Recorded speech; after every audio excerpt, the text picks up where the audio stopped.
Chazot. Question pratique. Il y a plusieurs mois de ça, on avait vu qu'il y avait une reversion au budget général de la commune sur un certain nombre de, on va dire, prestations réalisées par les agents au bénéfice de l'Office municipal de tourisme. Est-ce que ça a été le cas? Parce qu'il ne me semble pas l'avoir vu, mais c'est peut-être une erreur. Si, c'est inscrit dans le budget de fonctionnement, effectivement, sur 2 lignes, qui sont les apports de services de la ville, les techniciens de la ville, qui sont effectivement en direction de l'Office de tourisme. Et qui sont facturés à l'Office. On reste toujours sur le même volume, c'est-à-dire à hauteur de 100, 150 000 euros de tête? C'est plus que ça. Si vous voulez les détails, je peux vous les donner, si je les retrouve.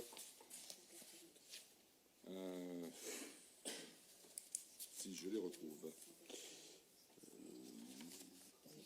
Pendant que le présentateur cherche ses documents, j'apporte un éclairage relatif notamment au support de communication, où un travail spécifique est produit par l'Office et ensuite collaboratif avec les services de la ville pour une unité et une cohérence dans le message, j'allais dire, politique et de territoire que porte l'OT.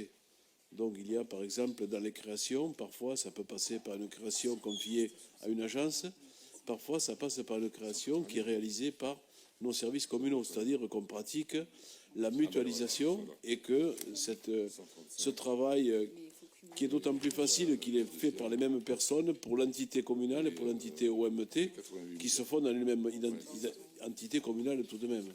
Donc il y a une facturation relativement fréquente de ces choses-là.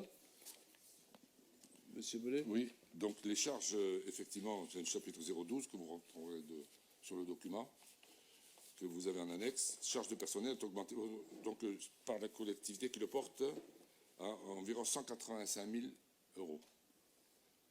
Donc c'est des éléments qui sont refacturables par la collectivité justement donc que l'Office du tourisme collaboration des services techniques se revoit refacturer sur les opérations réalisées par la mutualisation. Et si les services de la ville ne le faisaient pas, on serait obligé de faire appel au privé, bien entendu, pour exercer ces services-là. Je vous rassure tout de suite, c'est absolument pas la mutualisation qui est remise en cause. Je l'avais dit d'ailleurs l'an dernier en parlant de parents pauvres de l'Office municipal de tourisme. C'est juste une question de logique et de cohérence.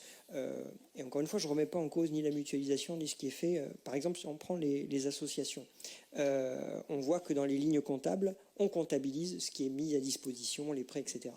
Ce que je trouve regrettable et qui pourrait être un choix politique de la commune pour donner justement plus de moyens à l'Office du tourisme, c'est de faire le même choix de comptabilité, mais pas forcément de refacturation.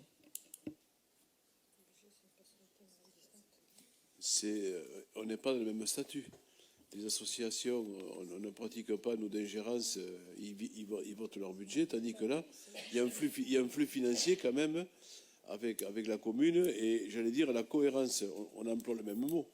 Il y a une cohérence quand même dans la manière dont les actions de l'OT sont portées pour le compte, par l'OT, mais pour le compte de la commune tout de même, même si c'est un EPIC, un établissement public industriel et commercial. Dont acte.